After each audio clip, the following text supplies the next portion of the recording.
ये वीडियो आज की जो है ये ख़ास तौर पर उन स्टूडेंट्स के लिए है जो कि बिगिनर्स स्टूडेंट हैं, जो कि एसएससी की तैयारी कर रहे हैं या एसएससी की तैयारी करना चाह रहे हैं। देखो, आप सपने बड़े देख सकते हो, लेकिन सबसे इम्पोर्टेंट चीज़ होती है उन पर वर्क करना। कि आप उन पर वर्क कर रहे हो या नहीं कर रहे, ये दिस इज़ इम्पोर्टेंट। और सबसे इम्पोर्टेंट चीज़ होती है, अगर आप एसएससी की तैयारी में कर रहे हो तो ऐसे ही मत आना कि कोई भी आपका पर्टिकुलर प्लान नहीं है, बस आए, किताब खोली, किसी के पास तो किताब भी नहीं होती, बस क्लास ली, यूट्यूब पर लेने लग गए, ऐसे मत करना भाई। क्योंकि आज के टाइम पर एसएससी में 30 से 35 लाख फॉर्म भरते हैं और सीट बहुत ही कम है। इसलिए अपना एक पर्टिकुलर प्लान बनाइए पढ़ाई का, कब पढ़ना है, कितना पढ़ना है, किस टीचर से पढ़ना है, ये सब कुछ बहुत इम्पोर्टेंट करता है। अगर आप इन सब पर काम करोगे तो आप 1 साल के अंदर आप सिलेक्ट हो जाओगे। अगर नहीं करोगे, औरों की तरह गलती करोगे, तो 4 साल, 5 साल, 6 साल और हो सकता है आपका कभी भी नंबर। सबसे पहले तो मुझे लगता है कि अगर आप तैयारी में कर रहे हो एसएससी की में, सबसे पहले ये देखो कि आप किसकी तैयारी कर रहे हो। जीडी की करनी है, सीएचएसएल की करनी है, एमटीएस की करनी है, सीपीयू की करनी है, सीजीएल की करनी है। उसी के हिसाब से आप अपना टीचर सेलेक्ट करो। टीचर्स की सबसे पहले सबसे इम्पोर्टेंट चीज़ है, टीचर्स की आप क्लास देखो। सभी टीचर्स की क्लास यूट्यूब पर अवेलेबल हैं, वहाँ जाइए, वहाँ उनकी क्लास देखिए, डेमो क्लास देखिए, उसके बाद आप टीचर सेलेक्ट कीजिए। हर पर्टिकुलर सब्जेक्ट का टीचर चेक कीजिए। ज़रूरी नहीं है कि आप किसी भी बैच में पढ़ रहे हैं, उसमें आपको इंग्लिश का टीचर अच्छा मिल रहा है, लेकिन मैथ का टीचर अच्छा नहीं मिल रहा, फिर भी आप उसी से पढ़े जा रहे हो, नहीं है ज़रूरी। एक बार पैसे खर्च होते हैं, अच्छे से करो। तो सबसे इम्पोर्टेंट चीज़ है टीचर सेलेक्ट करना। उसके बाद दूसरी जो चीज़ आती है वो चीज़ आती है बुक सिलेक्शन। ज़्यादातर मैंने लोग को देखा है कि जिन टीचर से वो पढ़ते हैं उन्हीं की बुक्स लेते हैं।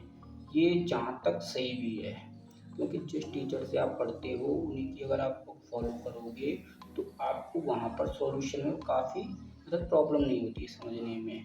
बहुत से लोग होते हैं जो दूसरे टीचर्स की बुक्स ले लेते हैं, तो उससे कोई फ़ायदा नहीं। दूसरी चीज़ जो इम्पोर्टेंट चीज़ है वो है आपका टाइम टेबल मैनेजमेंट। क्या आप अपना टाइम टेबल से पढ़ रहे हो या नहीं पढ़ रहे हो?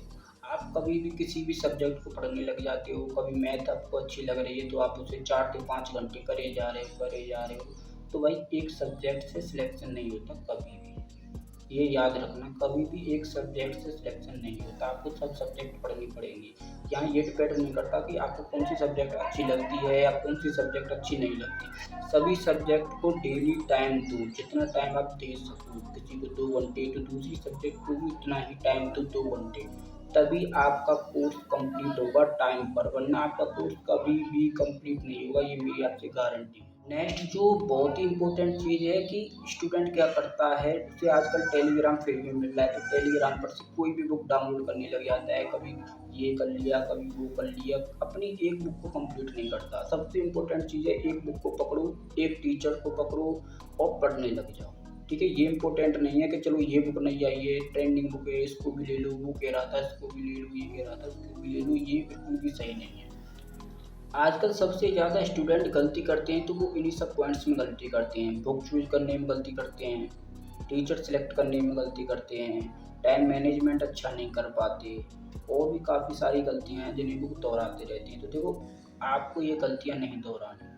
एक दूसरों की गलतियों से सीखना ही जीवन में असली सीखना होता है। अगर आप खुद गलती करके सीखोगे तो आपको 4 से 5 क्या 20 साल लग जाएंगे, लेकिन फिर भी आप सीख नहीं पाओगे।